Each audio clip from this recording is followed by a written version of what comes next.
This is The Spot, a BYU-Idaho radio production where we talk about what you're talking about at BYU-Idaho. The views and opinions of this podcast are not that of BYU-Idaho Radio or the university and are solely the opinions of the hosts.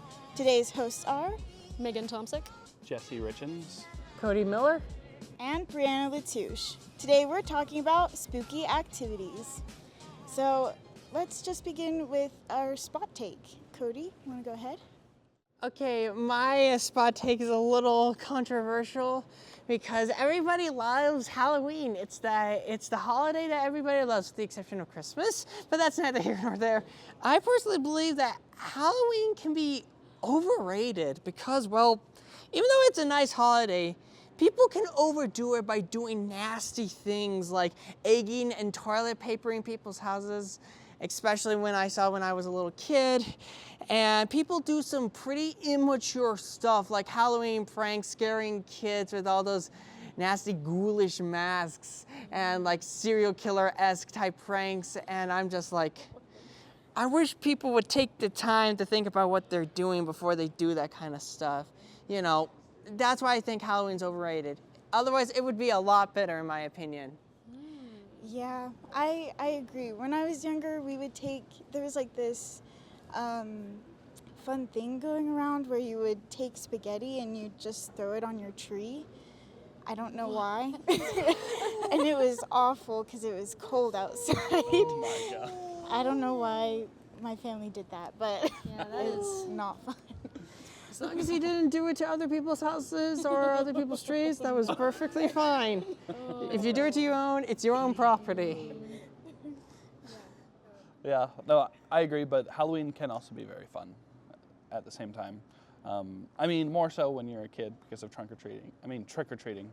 Trick-or-treating was so fun as a kid. Anyway, my spot take is that Halloween doesn't have to be so spooky. I know we're talking about spooky activities. How so? Like a lot of people like to do like super scary things during Halloween. And you know, that's their thing. I may just be like a little baby, but I'm not the biggest fan of scary things. So that's my spot take. I'm honestly the same way. Yeah. I can't do scary things.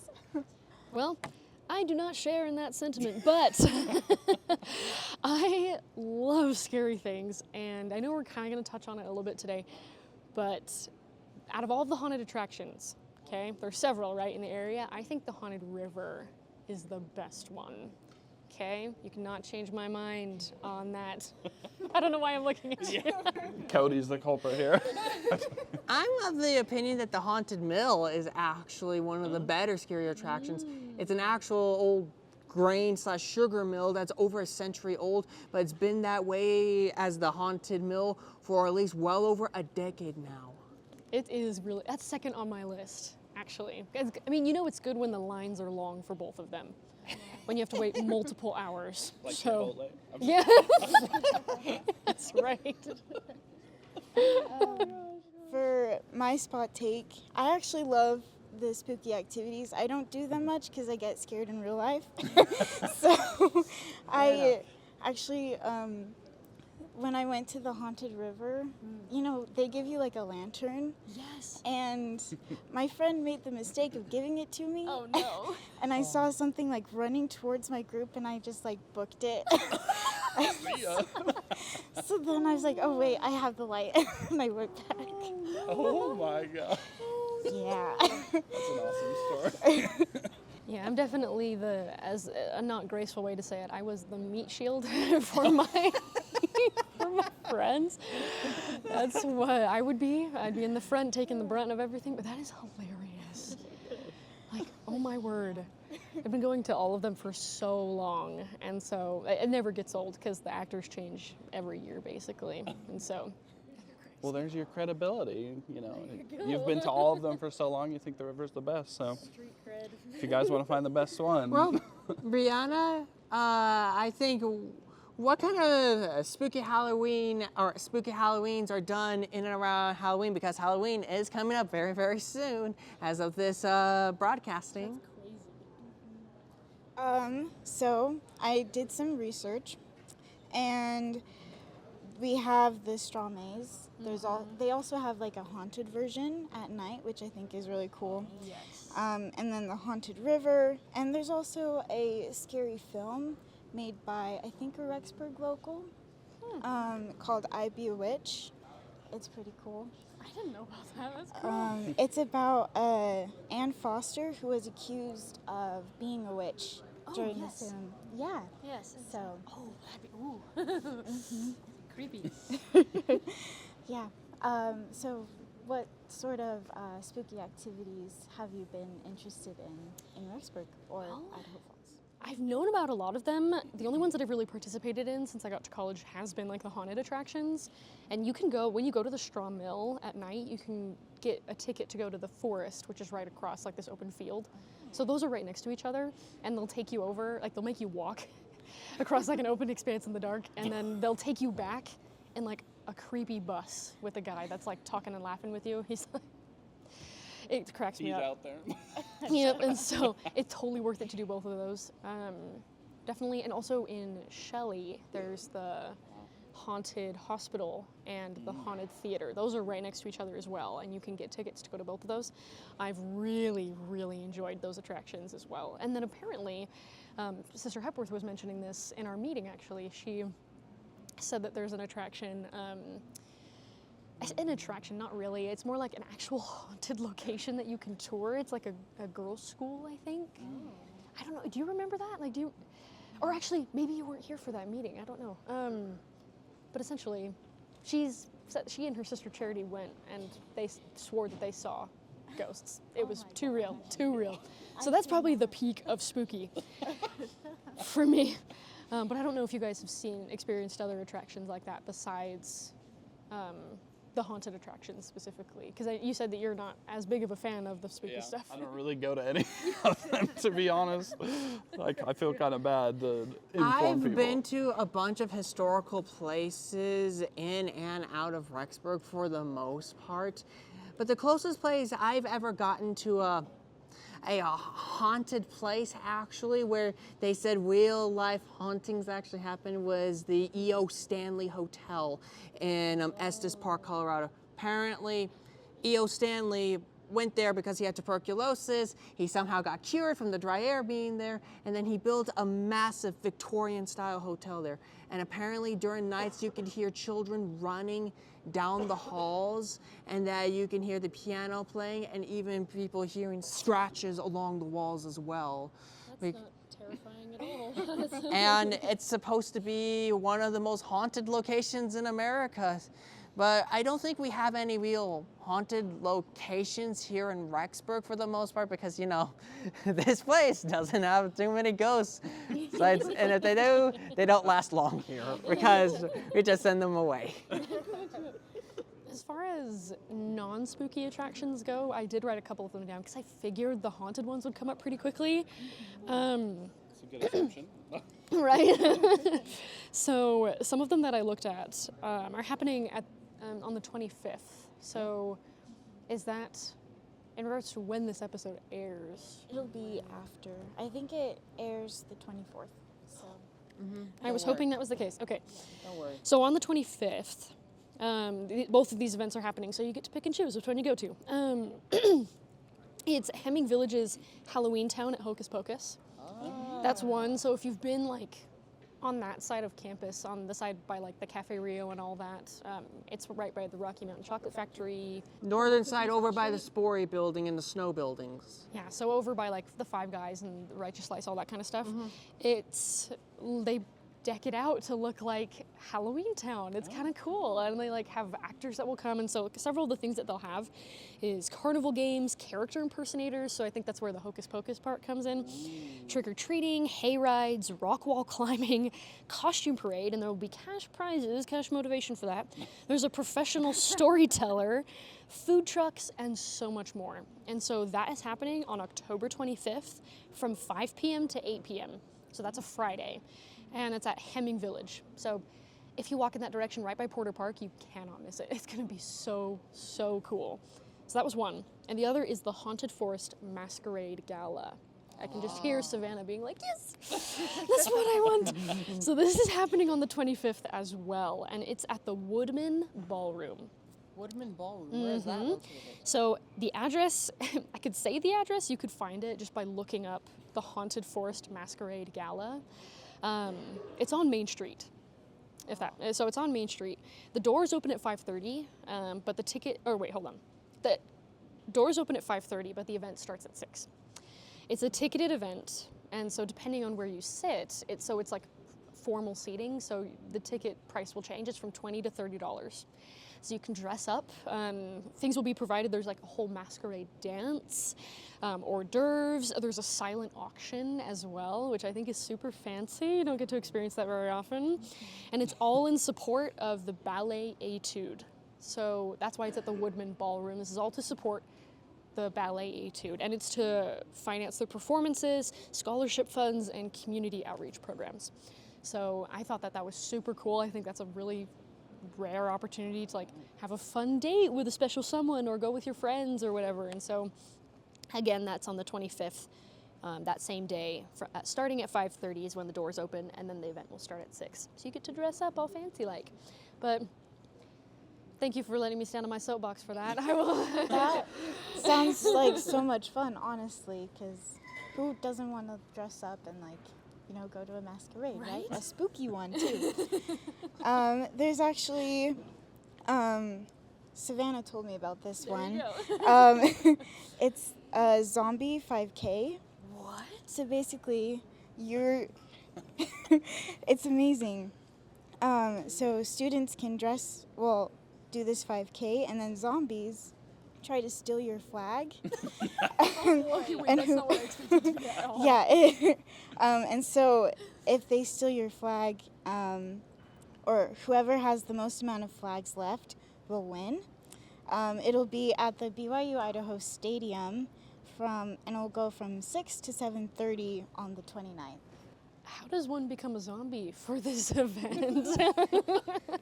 I didn't find that out, but I think you can just Google zombie 5K BYU-Idaho in Google, and then you can.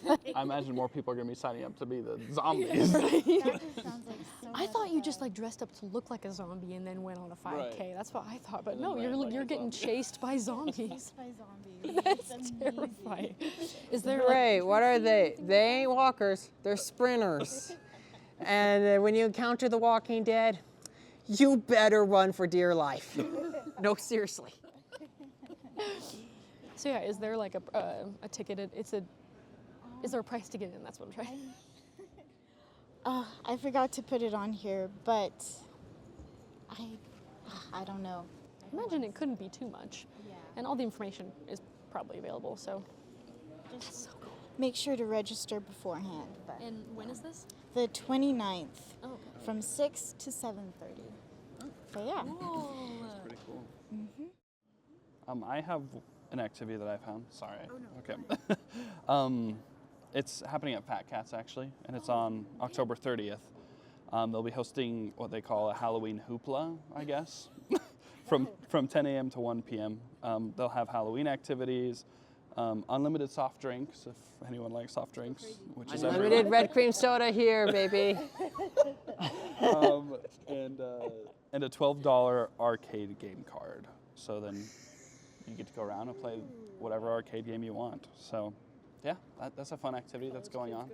Again, on the 30th. College kids investing in tickets so that they can get some really awesome loot, like a big stuffed animal. Nice. that's right. Well, some of the activities that I've done a little bit of research on is that there are some events around campus actually that are not really spooky, but they're still fun. They're fun and relationship building activities. Like for example, there's this one called the Halloween cookie decoration. For the week that is on Halloween, it's the FHE activity. It's here at the Man-Wearing Center at room 231. And basically, you just take like sugar cookies and you just decorate with all sorts of spooky designs like jack-o'-lanterns, skulls, maybe if you're really creative, maybe a vampire, zombie, or other kinds of Halloween-esque creatures and stuff. Honestly, my favorite thing to decorate would be a classic jack-o'-lantern with the little sprinkles and stuff like that. That's just me. And also, actually, on Halloween itself, you can actually come here to the Man-Wearing Center as well to do some trick-or-treating, so to speak, from 3 to 6 p.m. actually here. So this is trick-or-treated, that's more for the older crowds and stuff, so you don't have to go out into the cul-de-sacs, the neighborhoods, and so forth. I don't know if we're allowed to anyway.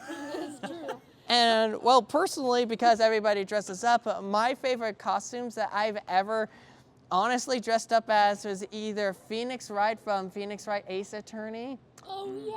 or because I'm a triplet, my mom would always make triplet-based costumes. So my brother got to wear Harry Potter because he wore glasses. My sister got to wear Hermione Granger because she's the only girl in the group. And then I had to be Ron, and they had to spray dye my hair bright orange, and it was, let's just say, I don't remember 100%, but either I got a rash or it wouldn't come out for a while. You mean you mean it wouldn't stick? You didn't want to keep it around? No, it stuck right in some places and it didn't in others. So just say that out there. Just say that out there, but I don't remember 100% of that. But Well, that is so funny, Cody. Oh, Well, that's a good point. Like, I guess like Halloween costumes, like some stuff that it's so hard to dress up nowadays, you know? It is so hard. What is the? Because you have to pay for it. Right. That's true. What is the? we have a T-shirt that says, because of inflation, this is my Halloween costume. Go check it downstairs at the university store. Hashtag non-sponsored. Anyways, getting back to the podcast, what is everyone's favorite costume that you've done? I said my 2 cents. Why don't you guys do it? My favorite one that I can remember anyway, when I was younger, was this Medusa costume that I had. I remember my mom was really motivated at the time, and we found this like hair piece that you could stick.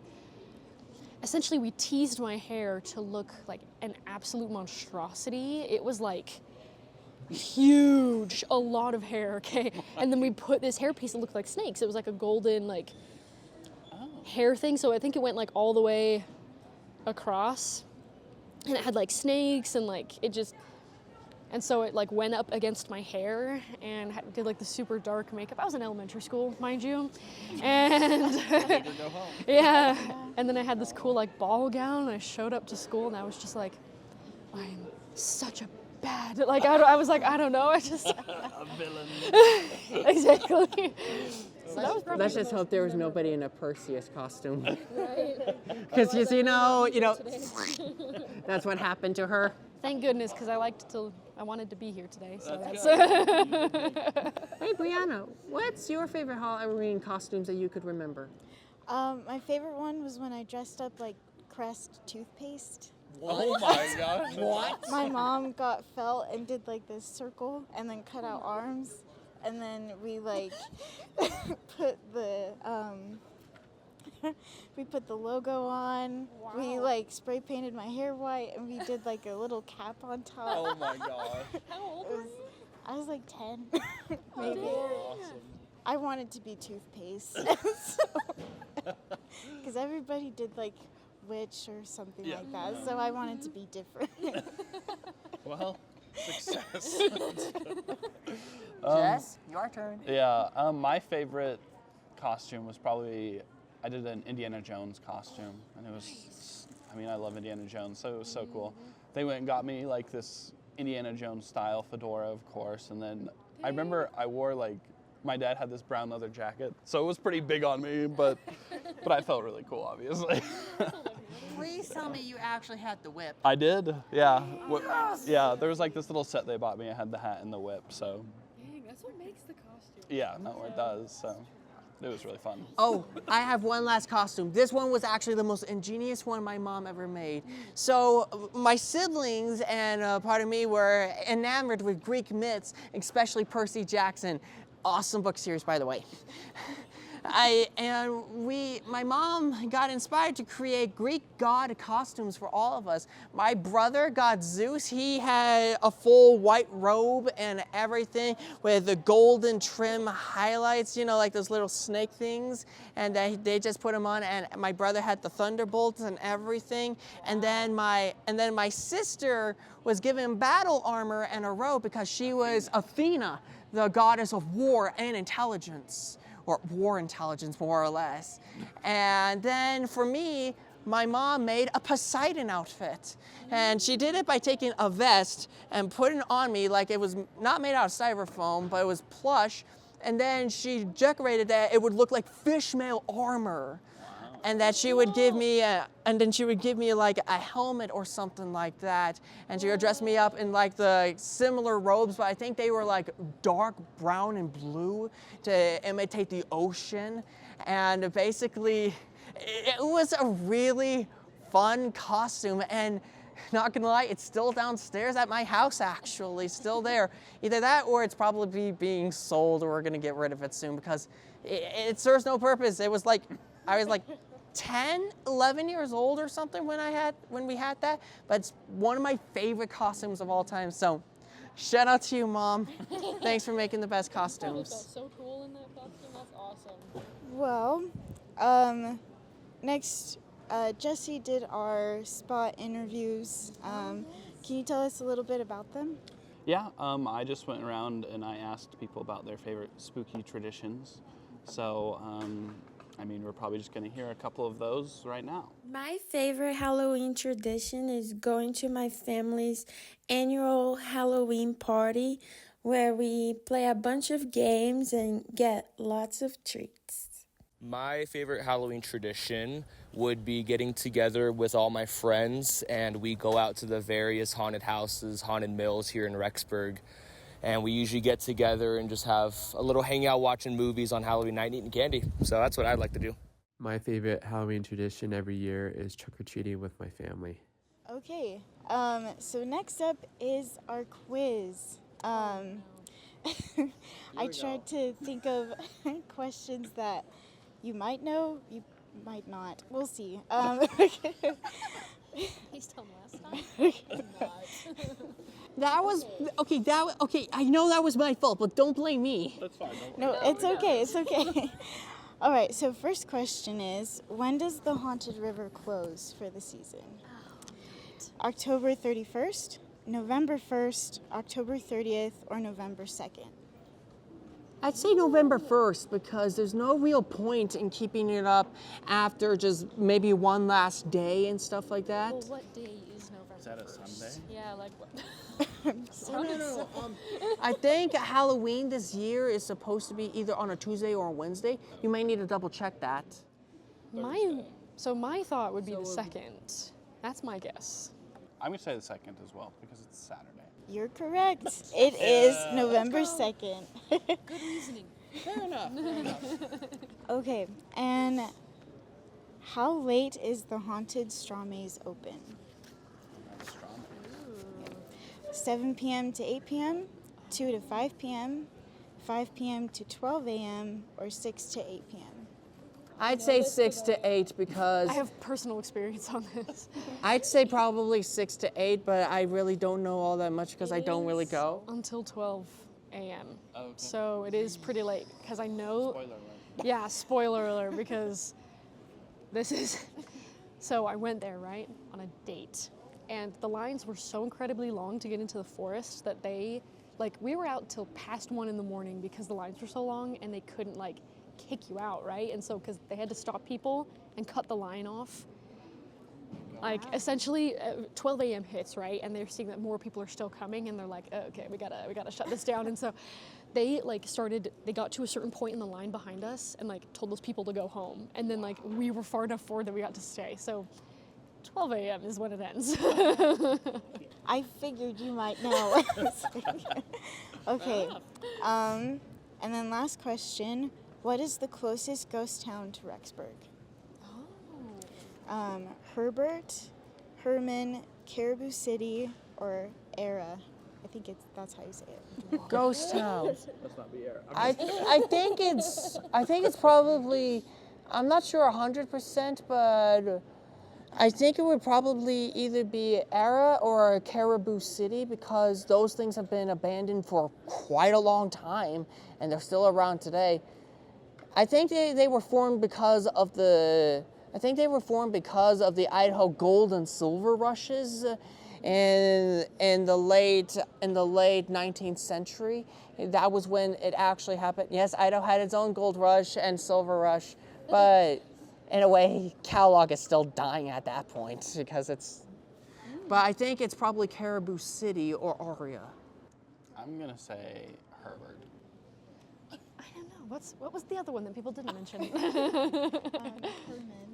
Herman. You know what? Let's put our monne on Herman. Yep. Actually, Jesse got it right. It's Herbert. Herbert I said Herbert, not Herbert. Herbert is 13 miles away. Herman is 70, Caribou City 83, and then Era is 111. So those are all ghost towns? They're just...